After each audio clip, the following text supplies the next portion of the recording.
Bismillahirrahmanirrahim. Assalamualaikum warahmatullahi ta'ala wabarakatuh. Selamat pagi anak-anak sekalian, anak-anak kelas 3. Kali ini kita akan melakukan pelajaran jarak jauh PJJ tentang kemuhammadian. Oke, silakan dibuka halaman 34. Oke, saya ulang. Dibuka halaman 34. Oke, pelajaran kemuhammadian.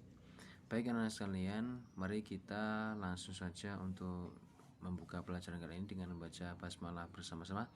Bismillahirrahmanirrahim.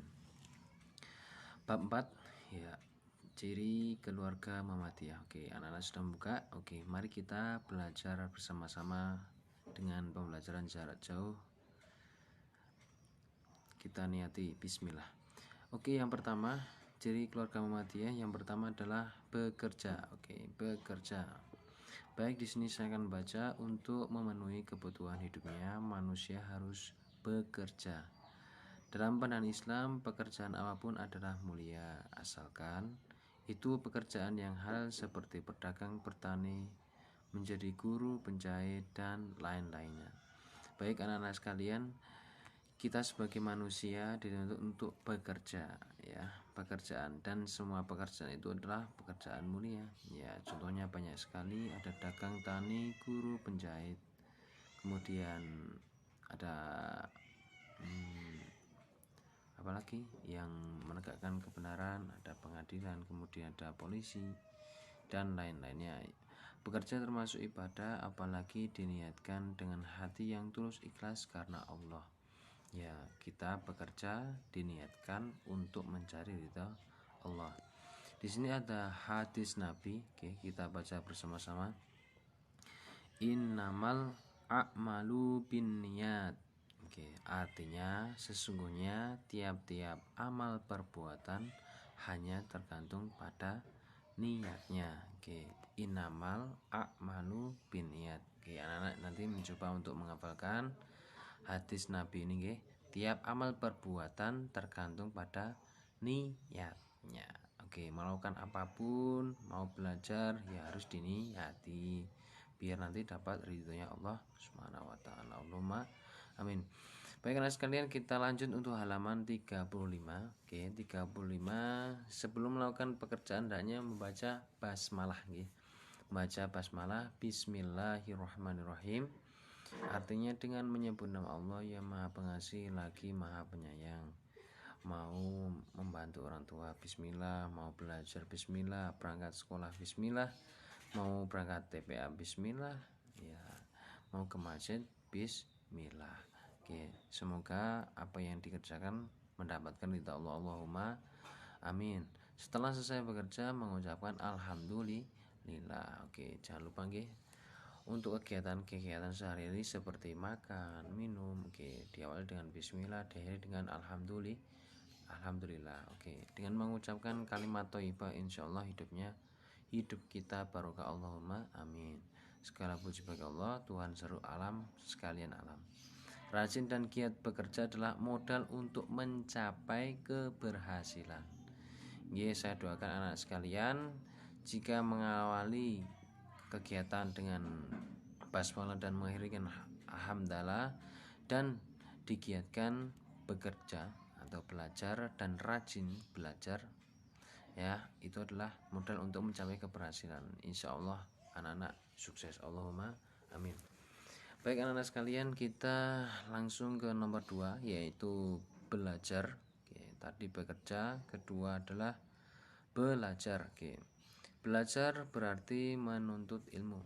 Ya, setiap muslim baik laki-laki maupun perempuan harus menuntut ilmu, wajib, ya, wajib menuntut ilmu. Karena ilmu hanya dapat diperoleh dengan belajar. Jadi menuntut ilmu hukumnya wajib bagi setiap muslim. Ya, wajib. Enggak hanya laki-laki saja, tidak hanya perempuan saja, tapi laki-laki dan perempuan wajib. Rasulullah bersabda, "Thalabul ilmi faridatun ala kulli muslim." Diulangi, thalabul ilmi faridatun ala kulli muslimin. Oke, nanti anak-anak bisa menghafalkan hadis ini. Artinya menuntut ilmu itu wajib bagi setiap muslim. Hadis riwayat Tirmizi. Oke, wajib setiap muslim, berarti tidak hanya laki-laki saja, tidak hanya perempuan saja, tapi laki-laki dan perempuan. Oke.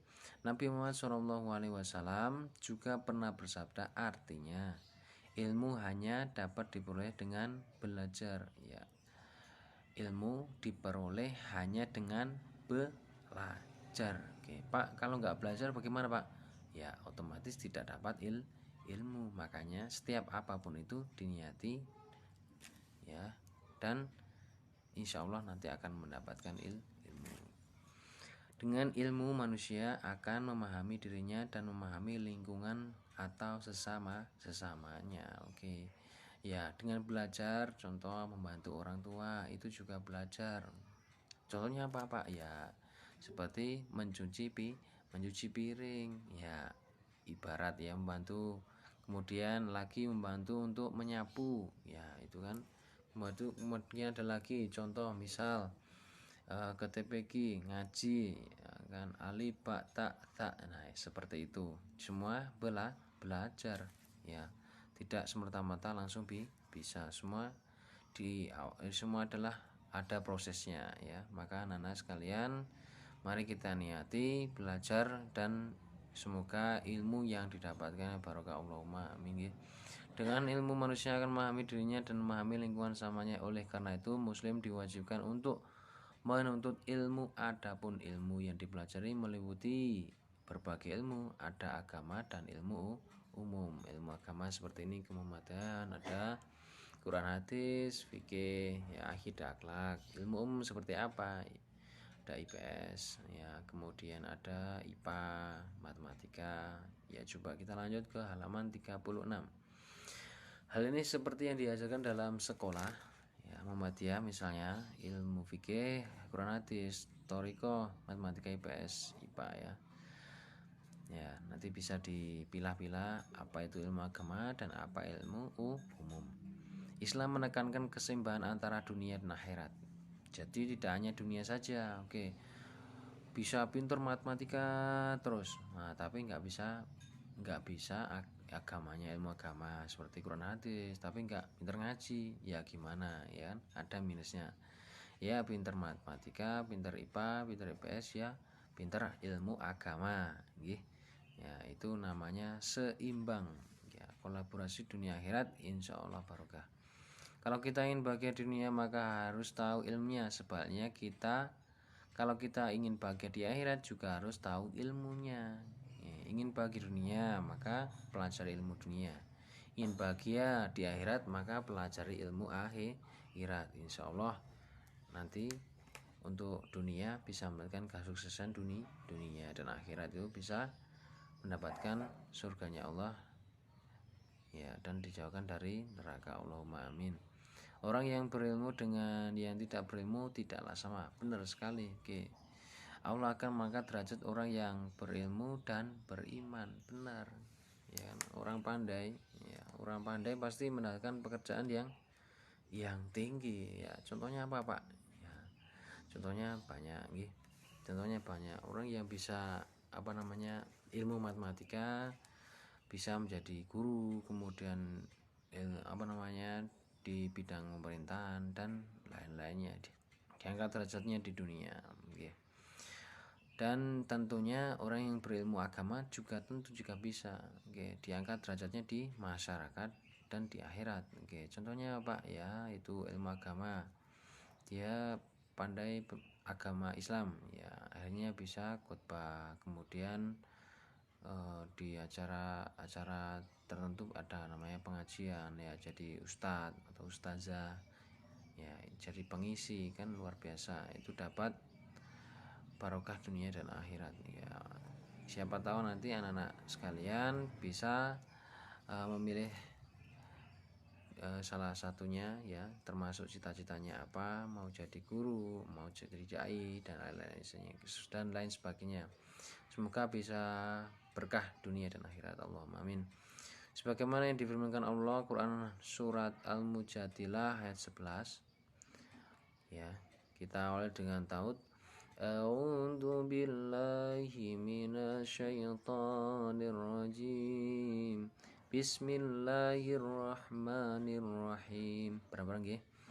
Yarfa'illahu alladhina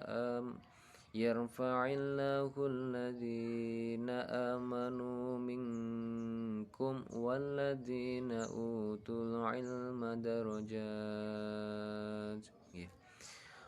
Artinya Allah akan mengangkat orang-orang yang beriman di antara kamu dan orang-orang yang diberi ilmu pengetahuan dengan beberapa derajat. Dalam istilah ayat 11. Memang ini sudah firman Allah bahwa Allah akan mengangkat orang-orang yang beriman ya dan orang-orang yang berilmu tentu ya di dalam masyarakat. Orang yang beriman memang diangkat derajatnya ya tadi seperti menjadi pemimpin muka agama, menjadi ustazah, menjadi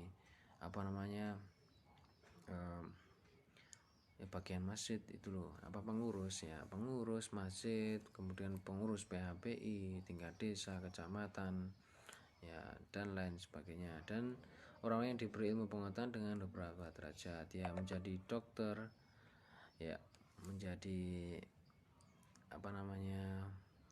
menjadi dokter, menjadi guru dan lain sebagainya ya.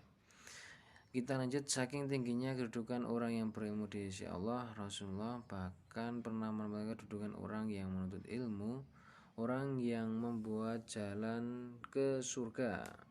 Ini dia. Kita baca bareng-bareng. Man salaka tariqan yaltamisu fihi ilman sahalallahu lahu tariqan ilal jannah.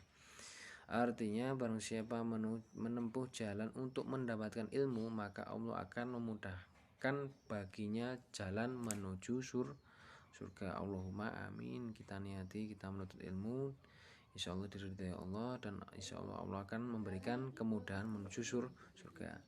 Belajar tidak hanya di bangku sekolah, melainkan di mana saja, di rumah, perpus, toko buku, dengan membaca buku Quran, mendengarkan radio, melihat televisi, internet dan lainnya. Ini belajarnya tidak hanya kita belajar di sekolah, tapi belajar di semua elemen atau semua lingkungan. Belajar dengan teman, belajar dengan orang tua, belajar di masyarakat, belajar di toko. Belajar di toko bagaimana, Pak? Itu ada adat untuk membeli. Ya, membeli di warung bagaimana, Bu? Mau beli ya gitu kan, semua ada pembelajarannya. Insya Allah nanti barokah. Dan saya minta untuk anak-anak sekalian untuk belajar di semua elemen tidak hanya di sekolah saja tapi semuanya. Ya, belajar membantu orang tua, belajar membelikan mungkin yang diminta oleh orang tua, yang beli gula, teh yaitu. Kemudian belajar juga ilmu agama dan ilmu umum. Kemudian kita lanjut halaman 37. Menuntut ilmu dimulai sejak dari kecil sampai menuai ajal. Benar sekali nggih. Dari kecil ya, sejak kecil, dari 0 sampai bukan sampai tua nggih, sampai menemui ajal nggih, sampai nanti diambil oleh Allah. Hadis Nabi sallallahu alaihi wasallam, utlubul ilma minal mahdi ilal lahdi, tuntutlah ilmu sejak dari buayan sampai ke liang lahat. Dari 0 kita belajar apa? Merangkak, kemudian belajar berbicara sampai dewasanya nanti belajar ilmu agama dan ilmu umum. Kemudian sampai sampai orang tua juga belajar sabar menangani anak ya, kemudian sabar di dalam masyarakat bagaimana ya, luar biasa nggih. Ya, semoga insya Allah nanti anak-anak sekalian diberikan kemudahan. Ya, kita diberikan kemudahan untuk menjalani kehidupan di dunia ini. Allahumma amin nggih. Belajar bisa di mana aja, kama aja, seperti ungkapan utlubul ilma walau fisin ya, walau fisin. Artinya tuntutlah ilmu walau sampai ke negeri Cina. Luar biasa perkembangan teknologi di Cina, tidak hanya teknologi saja tapi pengetahuan dan hampir semua bidang itu di Cina luar biasa. Maka dari itu intinya di sana adalah mereka juga mau belajar. Maka dari itu kita orang Indonesia jangan sampai kalah dengan orang negara tetangga, dan kita diminta untuk menuntut ilmu dan rajin dan giat. Insya Allah kita niati Allah akan memberikan kemudahan. Baik anak-anak sekalian, sampai halaman 37 terlebih dahulu kita membahas tentang ciri keluarga kemuhammadiyahan. Semoga bisa barokah dan bisa bermanfaat. Dan untuk tugasnya silakan membuat rangkuman, rangkuman, dan rangkuman ditulis di buku tugas. Ya, rangkumannya singkat saja, tidak usah panjang-panjang. Rangkumannya singkat yang bisa mencakup semuanya dan ditulis di buku tugas. Oke, untuk kelanjutannya halaman selanjutnya kita bahas di minggu yang akan datang. Sekian, terima kasih. Wassalamualaikum warahmatullahi wabarakatuh. Selamat belajar.